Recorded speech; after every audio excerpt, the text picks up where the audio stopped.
Hi, everyone. Thanks for joining us today. We're going to give people a few minutes to log on and we'll get started shortly.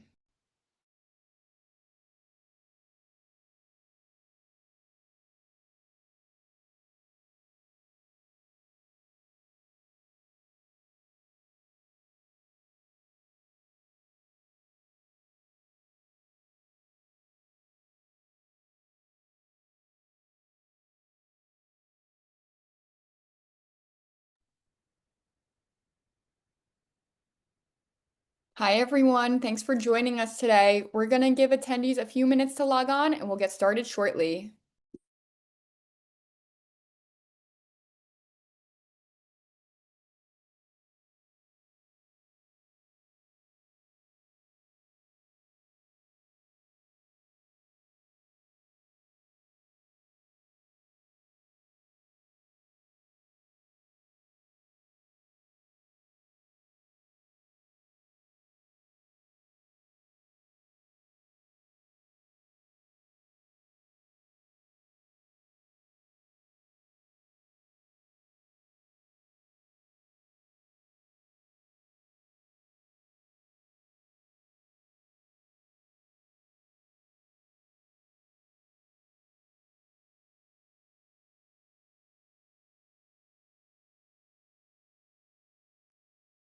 All right, we're going to get started. We have a lot of content to get through today, so thank you so much for joining today's webinar, 100 Days In, Cutting Through DEI Misconceptions and Mapping What's Next.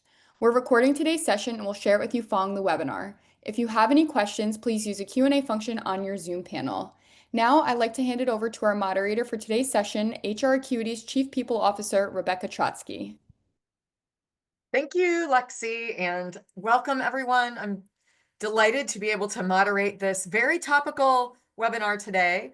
And I know everybody here is anxious to get started, but what I'm going to do first is share a little bit about HR Acuity with those of you who don't know a lot about us, or maybe you're joining us for the first time. So we can actually go to the next slide, and it won't take too long because I know we want to jump right in. So for those of you who may not know us, HR Acuity is the leader, the thought leader, the technology leader in employee relations. So we are an HR and employee relations software company. We sponsor an employee relations benchmark study, and the results of this year's study will be out within the next month or so. And so everybody likes to see what are the best practices, what are leaders in employee relations doing in this space, and how can we all evolve and get better and better and support each other. So that's coming out soon. We also have the employee relations quotient, which is our maturity model. I encourage everyone to go on our website and take it. It'll give you really practical advice no matter where you are in your employee relations journey as an organization with how you can get better and improve. We also sponsor Empower, which is our online community of practitioners and some of our clients, but not necessarily. You can join for free. So I encourage everybody to join Empower, and you can ask questions of each other. Sometimes it can be lonely work being in ER, and we like to have each other's backs and share best practices, and you can do it right there. You can post jobs. It's a really dynamic space for employee relations professionals. And we also have a roundtable event that we sponsor once a year in person. This year, it's going to be in Boston. So we're very excited. It'll be at the end of October. Registration is open now. Early bird discount registration ends early May. I want to say May 3rd. So please do consider attending. It's for leaders in employee relations and human resources. So that's kind of what we do from a thought leadership standpoint. Now, from a technology standpoint, I think we need to go back one slide maybe. I think there was one slide before this one. There it is. Yep. So this one is just to share a little bit about who we are in terms of HR Acuity and the services and products that we offer. We are the leader in everything having to do with employee relations. We say from issue all the way through aftercare with your employees. So we enable employees to report any concerns that they may have anonymously and chat with human resources or ER so that they can, if they feel comfortable, they can share who they are, They can keep track of where their concern might be. We also have a great case management that allows you to document performance concerns consistently, as well as best practices around investigations if you do need to do an investigation. It really holds your hand so that you're doing high quality investigations every single time. And we have analytics that help you be a little bit more proactive. You can see trends, you can see what's happening in your organizations so that you can do things in advance and maybe head off some of those issues in the first place. So if you're interested in learning more about HR Acuity, we encourage you to take a curiosity tour, do a demo with us, and we would love to just show you around and see what can help you. So we can actually now skip the next slide. Okay, there we go. So as I mentioned, we have our roundtable that's coming up in October. So make sure you're registering for that. We also are sponsoring, we're very excited this year on June 12th. This is a new event for us. It's called Connect 2025. And it is specifically an event very similar to the roundtable. It is for employee relations leaders, but for leaders who are in smaller organizations, so 5,000 employees or fewer, because we know that you are facing some different challenges. Some are the same, but some are different from the really big organizations out there. You have your own set of concerns and ways that you can support each other. So we're very excited for this virtual event. Feel free to find out more about registering for that if you are a leader in one of those size organizations. And then coming up from a webinar standpoint, we have in our Empower community a community-sponsored event with a couple of our community leaders around how to strengthen cross-functional partnerships. So I think that one's going to be really good. That's next week. And then we have on May 20th, navigating the rise in complaints, so turning risks into opportunities, very timely as well. We know there's going to be a lot, as we've seen in our benchmark study, case volumes are not getting any smaller. So I think those are all the big things I need to share. Thank you for taking the poll. And I think we can go to the next slide. So I'm very happy to share that for every webinar that we sponsor, we ask our expert panelist or leader of the webinar to recommend a nonprofit that we can donate to thank them and to thank all of you for joining us today. So because you've all joined us today, we are happy that we will be giving a donation to the National Immigration Law Center. And it's one of the leading advocacy organizations that is dedicated to advancing and defending the rights and opportunities of immigrants and their loved ones. And I think we all know that this is more urgent than ever. So I'm very excited that John, our speaker, decided to select that one. So without further ado, I will introduce John to you. John Hyman is a trusted advisor to small and mid-sized businesses across various industries, helping them solve workplace challenges and defend against legal disputes. He chairs the firm's employment and labor practice group and its craft beer practice group, as you can see here. And he serves on the firm's board of directors, and it's at Wickens, Hertzer, Panza. And he works closely with clients on all aspects of labor and employment law, and he provides proactive solutions to prevent issues, which we love, and a strong defense in litigation when conflicts do arise. So, John, thank you for joining us again. You've been with us before. So delighted to have you. Welcome.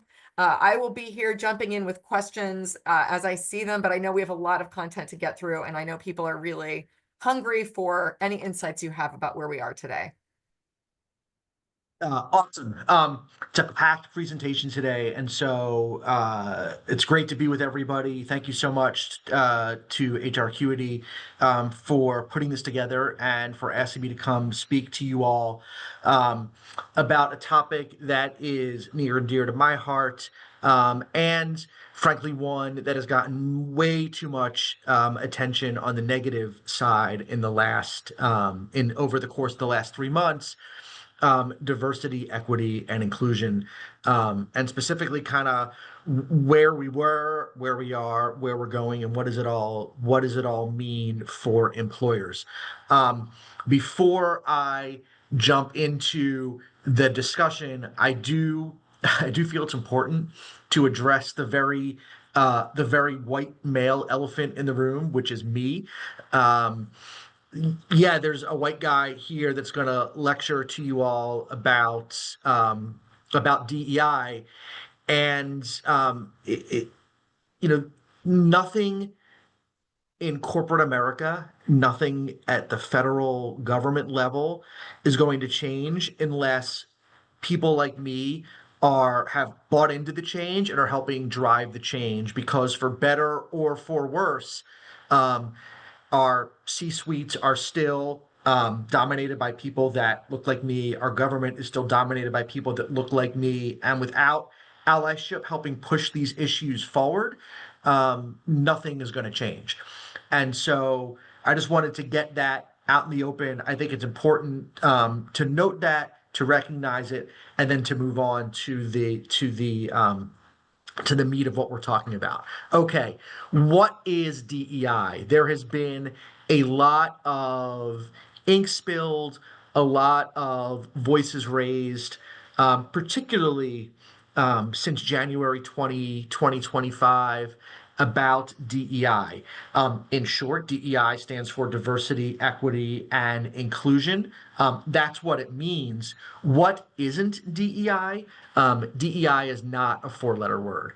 Despite what President Trump wants to tell you, despite what Andrea Lucas, the acting co-chair of the EEOC, wants to tell you, um, despite what various members of Congress, various governors, various right-wing conservative think tanks, Project 2025, whatever, no matter what any of them tell you, DEI is not a four-letter word.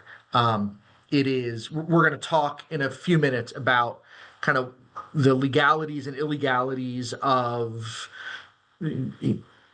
hiring for diversity. And so there are certainly things from an employment perspective, from a legal perspective, that Title VII prohibits you from doing. But as a general matter, right, as a general principle, and if you take anything away from today's presentation, um, one of the things I want you to take away is that no matter what Fox News, Newsmax, the president, the EEOC, no matter what any of those people tell you, DEI in and of itself is not illegal. There are certain practices that you can't do. You can't hire someone because of their race. You can't hire someone because of their gender. Um, uh, but that's not what DEI is. That's what people want you to believe DEI is. People want you to believe that DEI is all about preferences and quotas. It's not. It never was intended to be. Are there companies out there that have quotas and preferences in place? Sure, there are. There's companies out there that violate the law all the time. If there weren't, I wouldn't have a job, or I wouldn't be. At least I'd be a full-time beer lawyer. I'd be a full-time beer lawyer, not a part-time beer lawyer, and more or less full-time employment lawyer. Um, but just because there are companies out there that are hiring illegally doesn't mean that we should demonize DEI as a philosophy, DEI as a practice across the board. So important to understand that no matter what anybody wants to tell you, DEI, diversity, equity, inclusion, is not a four-letter word. It is not in and of itself illegal. So let's break down the terms so we understand exactly what we're talking about. Diversity means your workforce is made up of people of different races, sexes, ethnic groups, sexual orientations, gender identities, ages, religions, disabilities. You pick your protected characteristic. That's what a diverse workplace looks like. What isn't diversity? Diversity is not quotas or preferences. But like I said a second ago, that's what the Trump administration, that's what Project 2025, that's what the current regime running the EEOC, that's what they want you to believe DEI is, quotas and preferences. It's not. And in fact, if you go right to the EEOC itself, their 2006 version of their compliance manual on race and color discrimination, the EEOC actually tells you that it's not. It tells you that Title VII allows diversity efforts designed to open up opportunities to everyone. For example, if an employer notices that African Americans are not applying for jobs in the numbers that would be expected given their availability in the labor force, that employer can adopt strategies to expand the applicant pool of qualified Black applicants, such as recruiting at schools with high Black enrollment. Not quotas, not preferences, but opening up the funnel to allow more diverse applicants in. Um, I think of diversity as a hiring funnel, right? The more diverse the pool of people going in, the more likely it will be that the person that you hire as or select as the most qualified for that position, the person you're going to hire is going to be someone from a marginalized community, someone from a diverse background. If, for example, 100 job applicants go into the funnel at the top, and 99 of those job applicants are white and one is Black, the odds are much greater that the person that gets the job offer, the person that you determine is the most qualified, is going to be white, as opposed to if out of that 100 job applicants going into the funnel, 40 are Black and 60 are white, or 50 are Black and 50 are white, or whatever you do to increase the percentage of people that you are considering for the position. Again, the goal is always to hire someone, the person that you deem most qualified for the position, and the likelihood of that candidate being diverse will increase the more diverse candidates get fit into your applicant pool. So how do you widen the funnel's top to get a more diverse applicant pool? You recruit at historically Black colleges and universities. You advertise in community publications. You partner with organizations that support candidates of color, female candidates, LGBTQ plus candidates. You engage in community outreach efforts in places within the community that you are more likely to find more diverse candidates. You do what you can to get out there that you are hiring in communities from which you want to hire to get those people into your hiring funnel. Again, all with the goal of increasing the likelihood that the person that you ultimately make that job offer to is someone that will increase the diverse composition of your workforce once that person joins. John, we just had a question, and I was wondering it as well. So in the new administration, going to a place like an HBCU to recruit, still okay? Or does it depend? I think it's still okay. Okay. I think it has to be okay, right?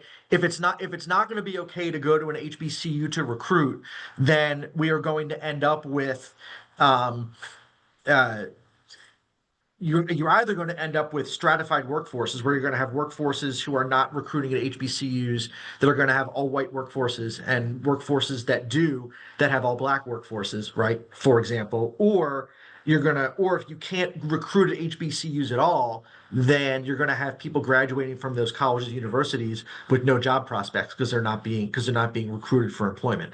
So so to me, I don't think there's anything wrong with going to HBCUs to recruit. Um, I understand that the current administration they might have a different viewpoint here, Yeah, but again, you're not guaranteeing someone you're not guaranteeing someone a job. right, You're just guaranteeing that you're going to consider their application, right? right. And Okay, and I so, think that yeah. addresses, there was another Yep. question as a follow-up to that. So, okay, I think we've made that point. So Okay, that's helpful. great. Thank you. Yeah. Um, All right, that's diversity. Equity. Equity means all employees are treated in a fair and just way.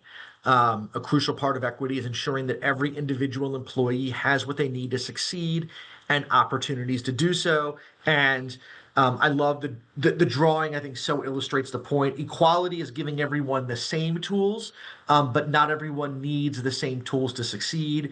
And then equity is making sure that everybody is competing on the same or has the opportunity to compete on the same level. And then inclusion means creating an environment where groups who may have been historically excluded due to race, sex, LGBTQ plus status, disability, etc., are actively included and valued for their different perspectives. And this is, to me, um, yet diversity is being attacked because the administration is framing diversity as preferences and quotas, right?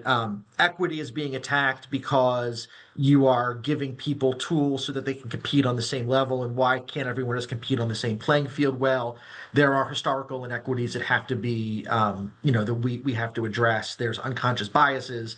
There's other things that we have to address in order to make sure that people are able to compete on the same playing field.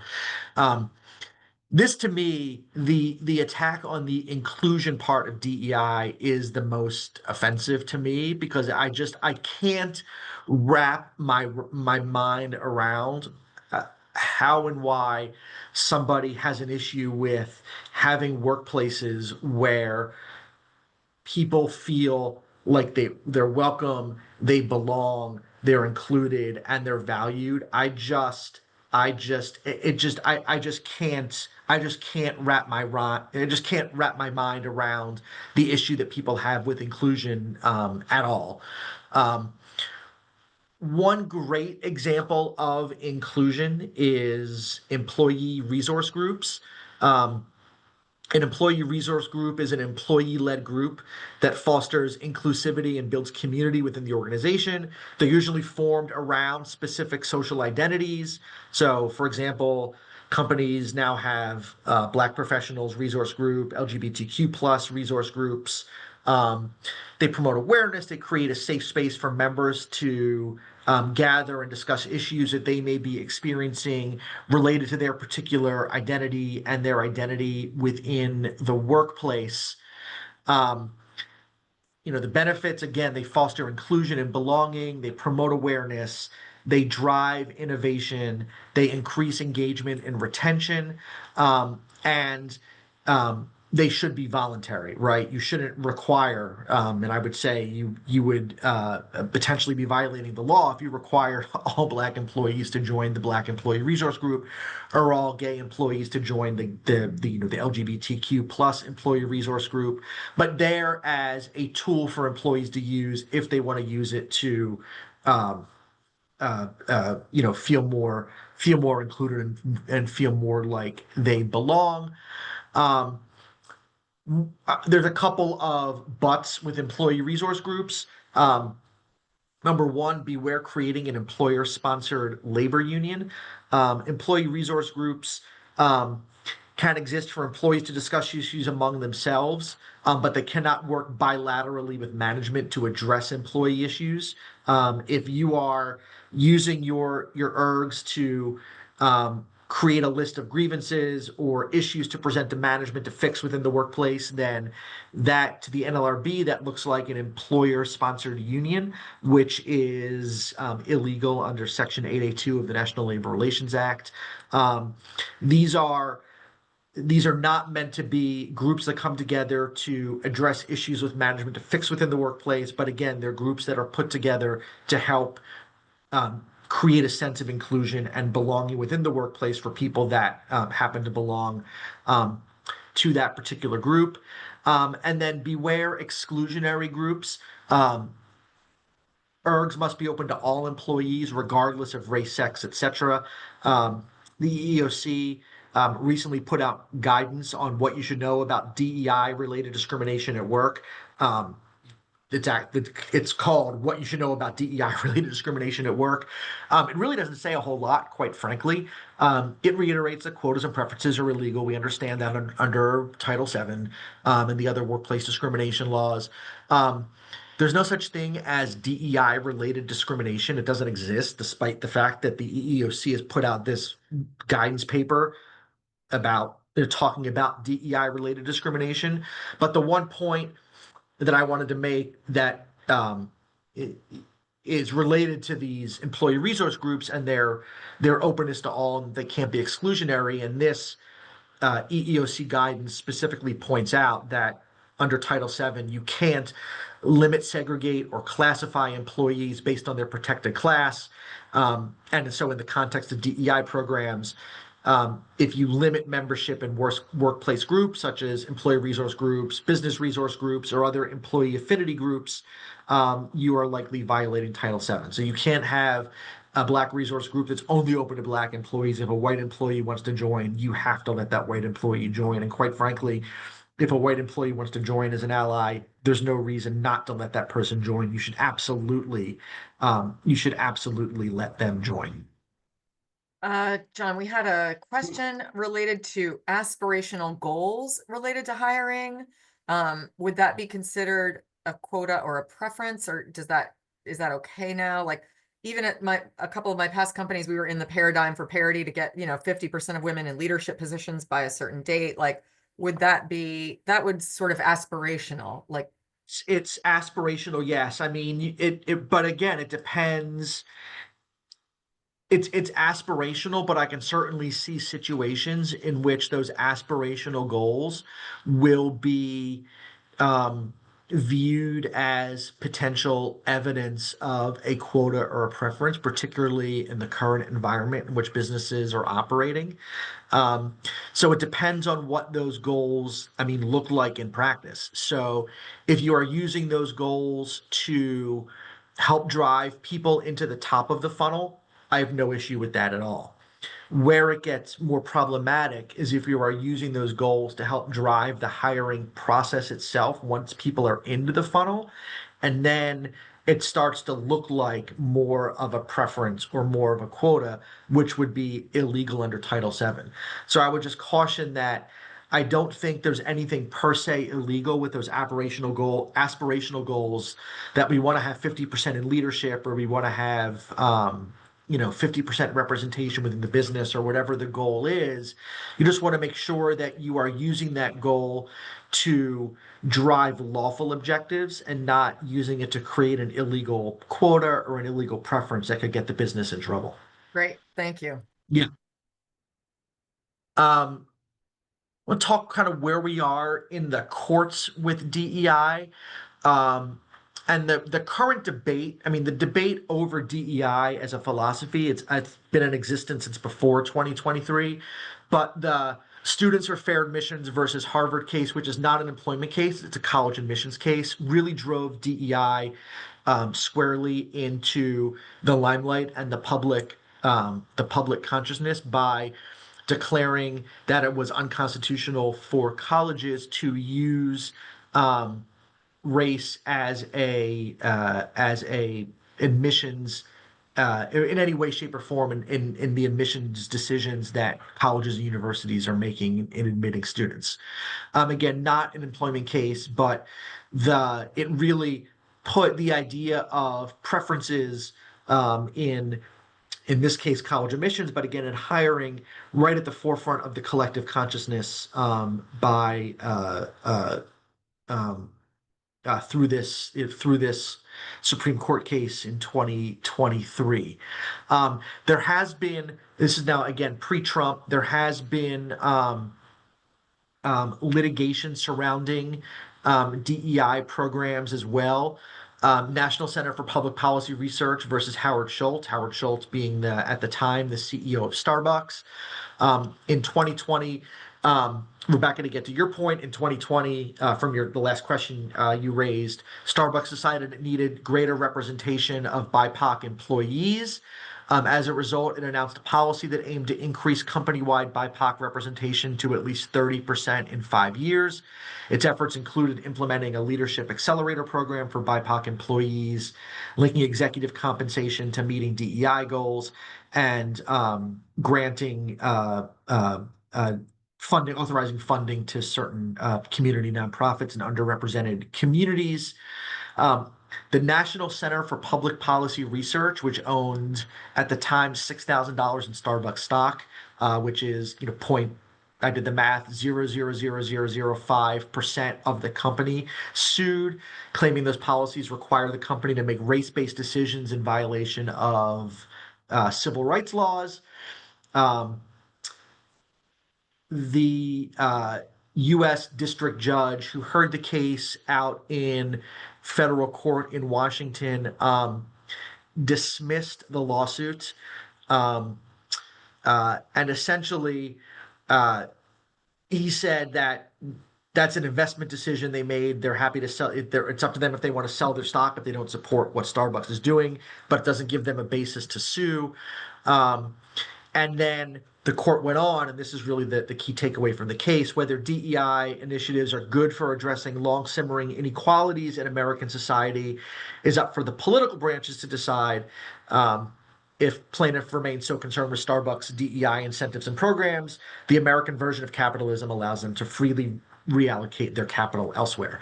What we're seeing now is the political branches trying to decide this issue of DEI, right? You see now the Trump administration putting out uh, executive orders. We see the EEOC issuing policy statements, trying to tell employers what they can do around their diversity, equity, and inclusion programs within their businesses.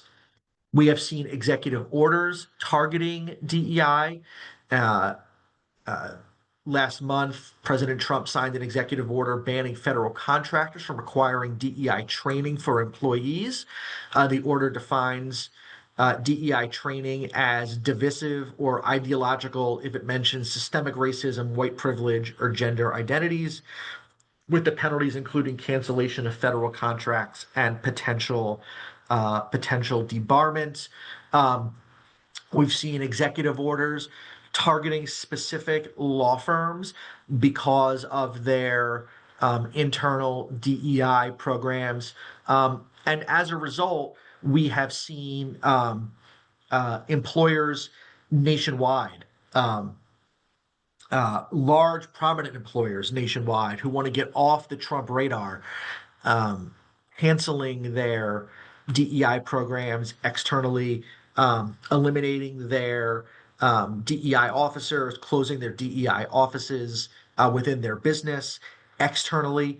I know internally, from what I've heard from individuals within a lot of these businesses that are externally signaling that they're getting rid of DEI, internally they're telling their employees, we need to do that so we get off the government's radar. But don't worry, we still prioritize this internally within the business. But clearly, Trump, um, through these executive orders, is uh, taking significant steps to try to target businesses that, at least externally, promote DEI as a policy of that particular business. Um, EEOC has also played a significant role here. Acting Chair Andrea Lucas, who before she was acting chair was just a commissioner. The EEOC has long written about her perception of the evils of diversity, equity, and inclusion programs. She has sent letters to 20 plus major law firms now that she's acting chair of the commission, demanding documentation on their DEI hiring practices. She's alleged that that DEI programs with businesses all over the country violate Title VII by prioritizing race or gender in hiring. And she has signaled a significant shift within the agency from the enforcement of discrimination against minorities to perceived discrimination against white individuals. The EEOC has published a poster, What to Do If You Experience Discrimination Related to DEI at Work. They have not required yet that this poster be part of employers' mandatory postings within the workplace. Um, uh, because the EEOC right now doesn't have a quorum. President Trump fired two commissioners. So right now the EEOC lacks a quorum to act. And so the EEOC can't make this poster formal policy, but as a requirement, but doesn't stop the agency from publishing it to let employers know this is an enforcement priority of ours going forward, protecting white people from discrimination based on DEI. Um, and the EEOC, in their policy guidance that they published, what you should know about DEI discrimination at work. Has again, it doesn't really say, it doesn't really break new ground.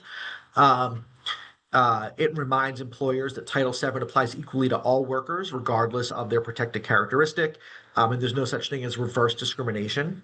You can discriminate against a Black applicant no differently than a white applicant, or a female no different than a male. It reminds employers that a business interest in promoting diversity does not justify an employment action based on race, sex, or any other protected characteristic. There's no preferences or quotas. We know that as a matter of law. That really isn't in debate.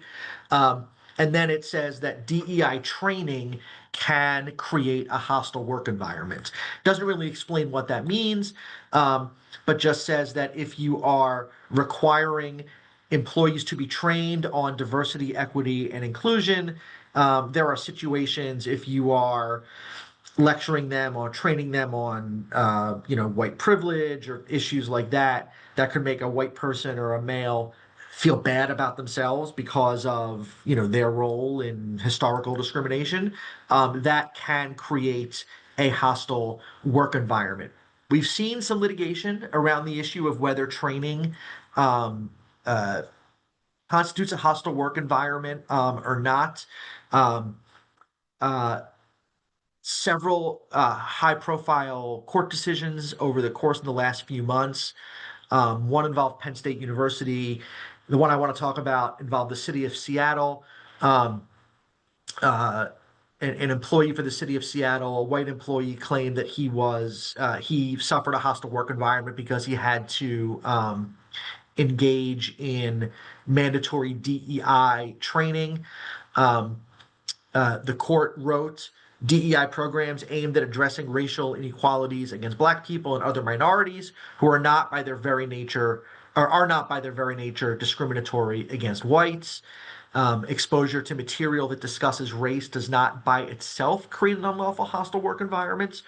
Um, Training on concepts such as white privilege, white fragility, implicit bias, or critical race theory can, in the court's words, contribute positively to a nuanced, important conversation about how to form a healthy and inclusive working environment. On that last bullet point, I think that uh, EEOC Chair Lucas would say the opposite and say that if you're training on concepts such as white privilege, white fragility, implicit bias, or critical race theory, you are creating a hostile work environment. Notably, the EEOC does not rule on what a hostile work environment is. It can publish guidance, but it's ultimately it's the courts who decide. And in the cases that we've seen so far, the courts have said training on these concepts do not contribute to or create a hostile work environment based on one's race or any other protected characteristic. John, we had a question related Yeah. to, is required harassment prevention training considered DEI training for the purposes of this executive order? And how would that interact?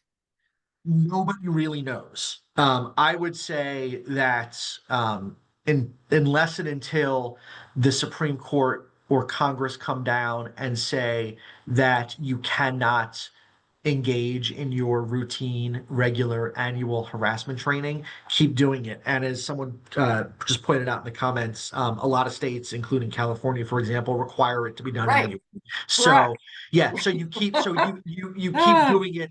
You keep doing it until further notice. okay. Um, The I timeline would. that we're living in is super weird. I It just want to say is. It that. is. And Okay. it's the result. Look, there is a coordinated campaign against DEI.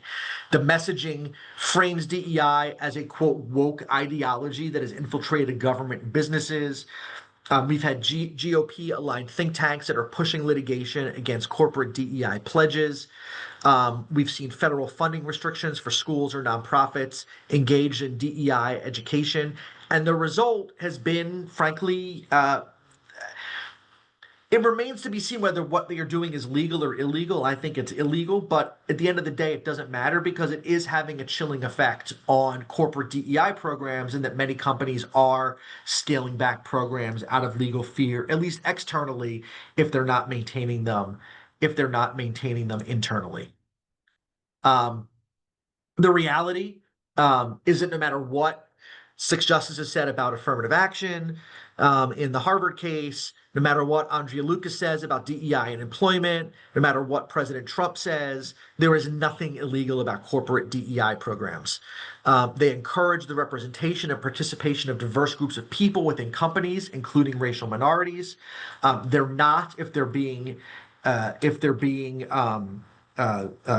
run lawfully, they're not quotas and they're not preferences, which have always been and remain illegal.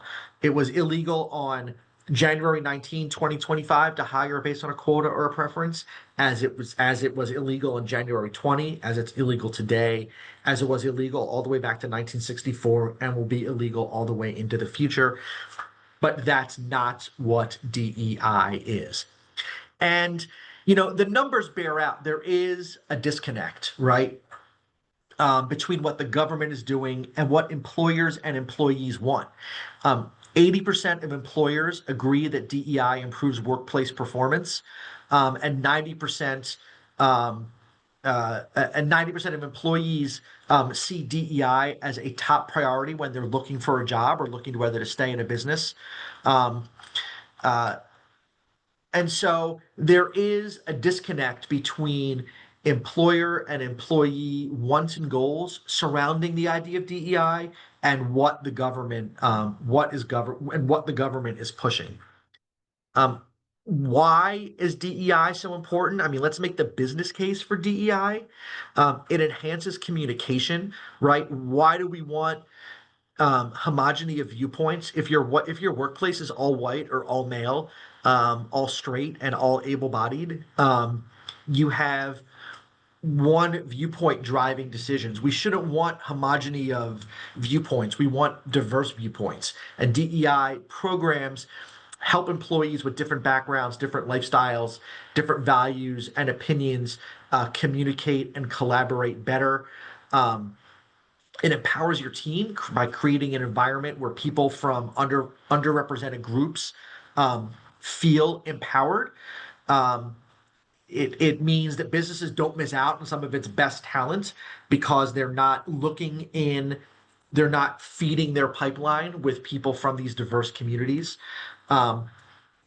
Despite what the administration wants to tell you, it also improves your business's reputation. Ask Target, who shelved their DEI program and then saw a boycott and saw sales fall as a result.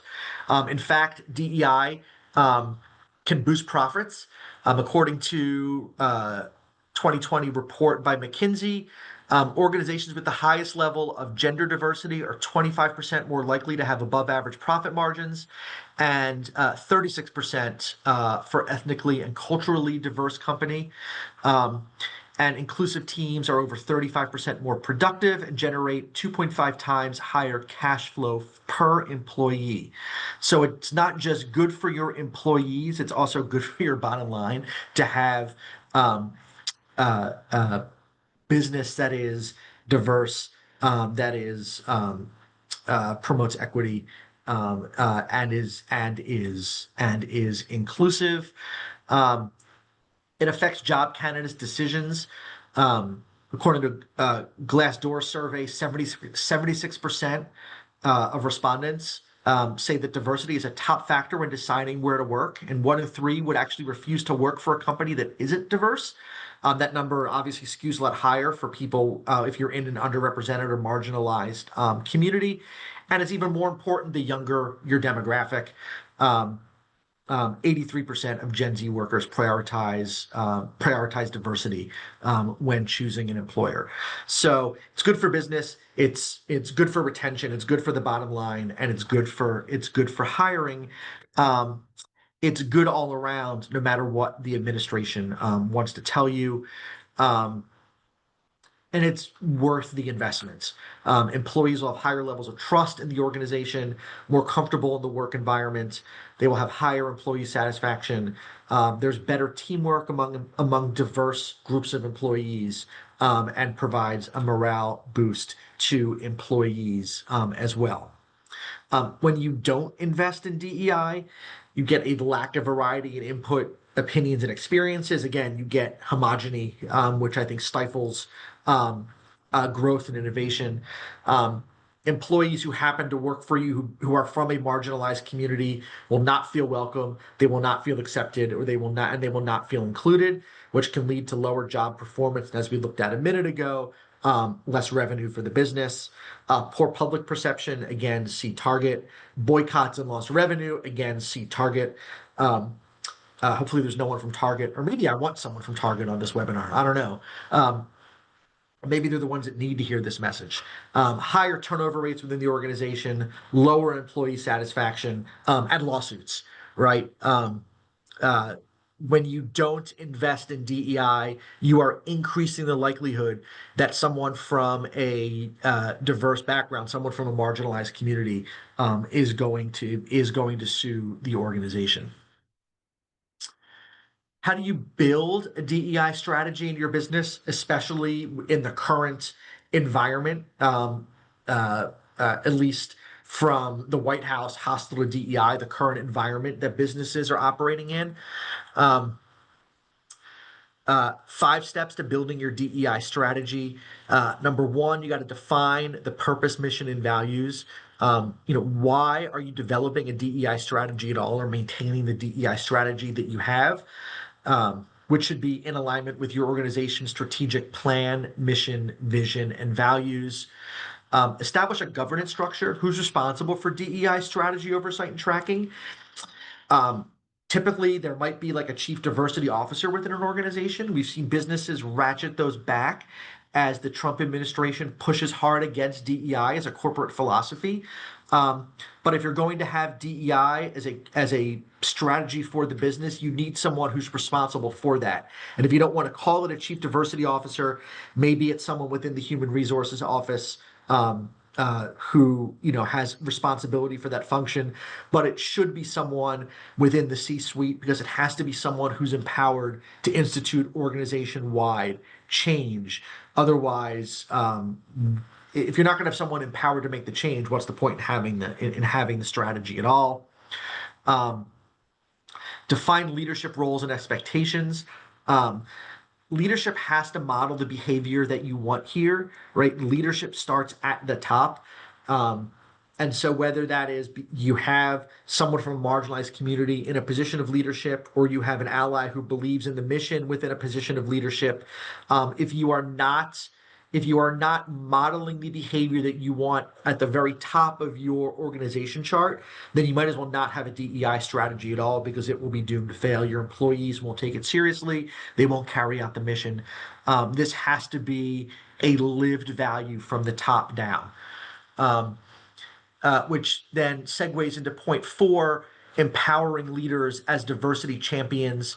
You got to make sure the leaders in the organization have the tools they need to make change happen. That includes, education on creating DEI, an environment that's appropriate for DEI to grow and thrive.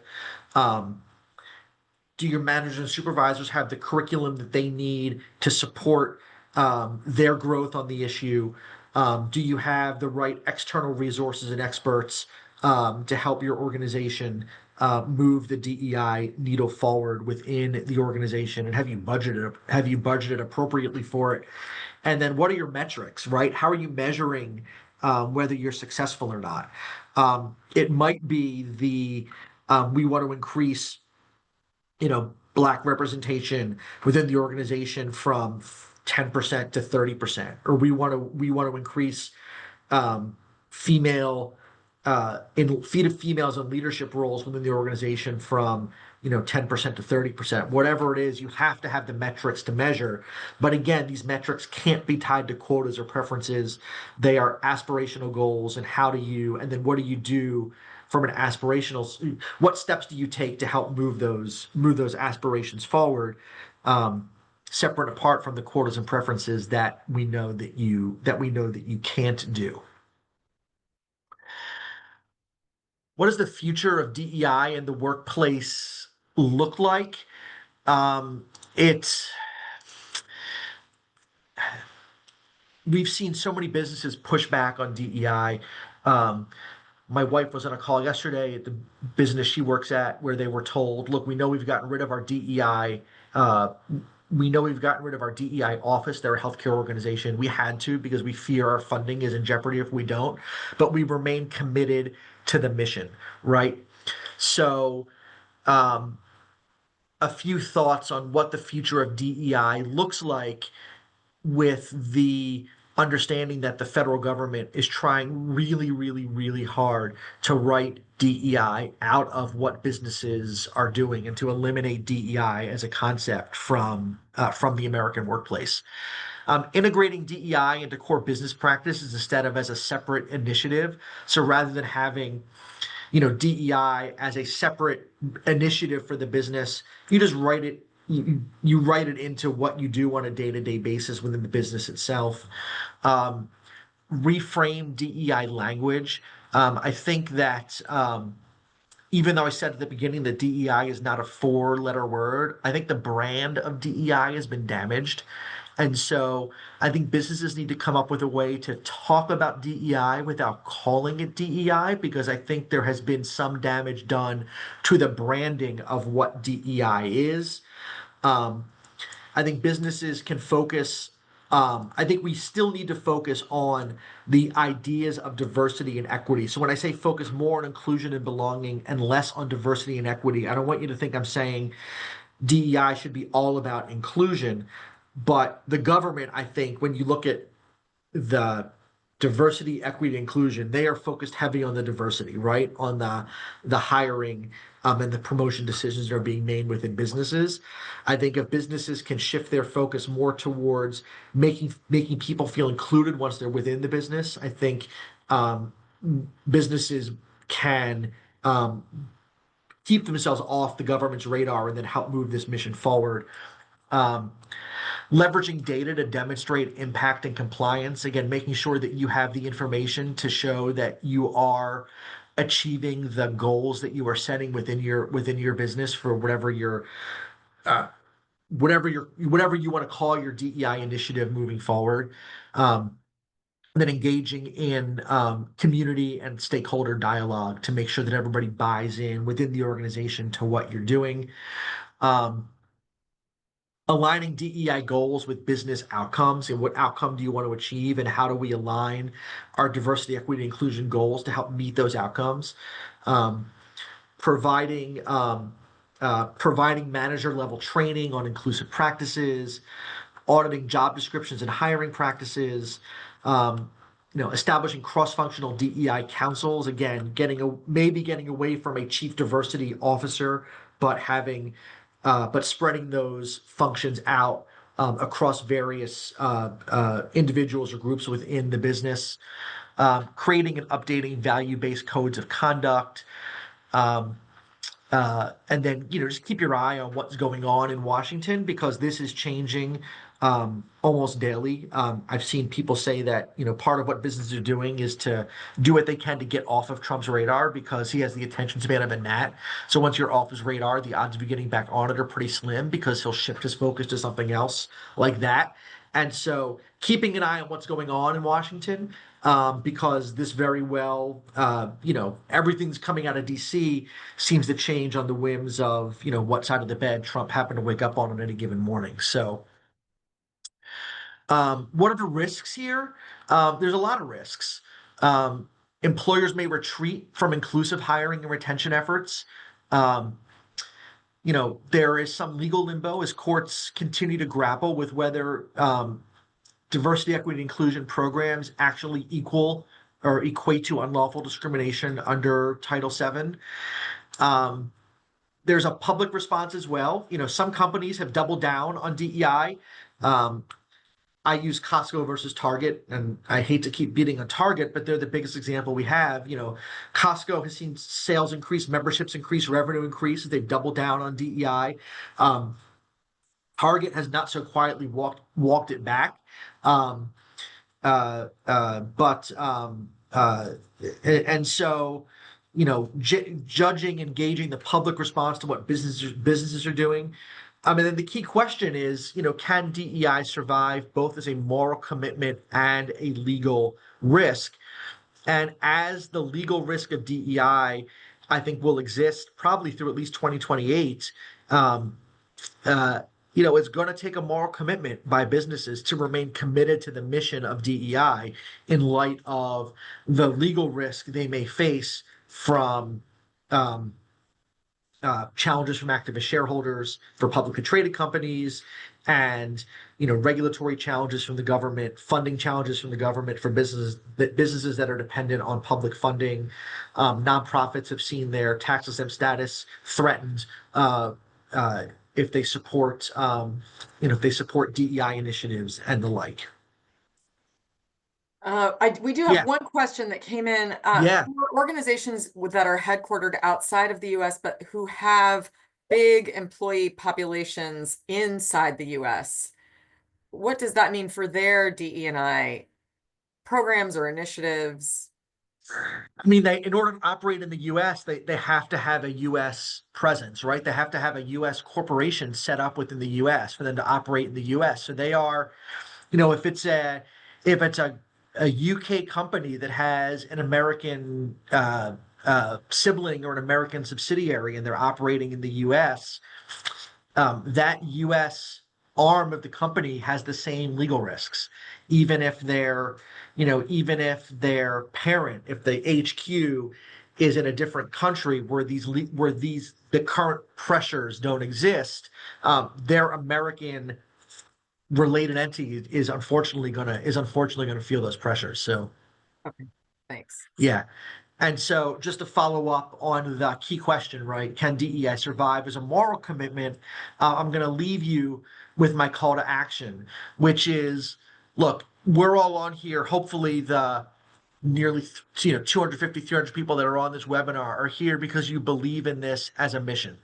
And so it is for those of us who believe in the mission of DEI, it is imperative for us to speak up, not just to comply with the law, because the law is, again, no quotas, no preferences, but to stand for what's right and just, because if we won't, I really question who will. And so I thank all of you for your participation today. I thank HR Acuity for putting on this webinar and asking me to speak on what is a very important topic as we move forward over what I hope is only the next a little less than 4 years. So thank you all very much. I know we're short on time. I've left a few minutes for questions, but I'm happy to stay on for a few minutes longer to answer as well. I think we answered most of them. So I just want to thank everybody for attending and also for you. We needed this little bolstering shot in the arm as I was thinking of it. It's just great to have you here with your expertise and your approach. Absolutely. Absolutely. Thank you everyone for joining us today. I'm sure we'll have more of these discussions, unfortunately, but I think we're going to need to. Great. Thank you all so much. Thanks. Bye, everyone.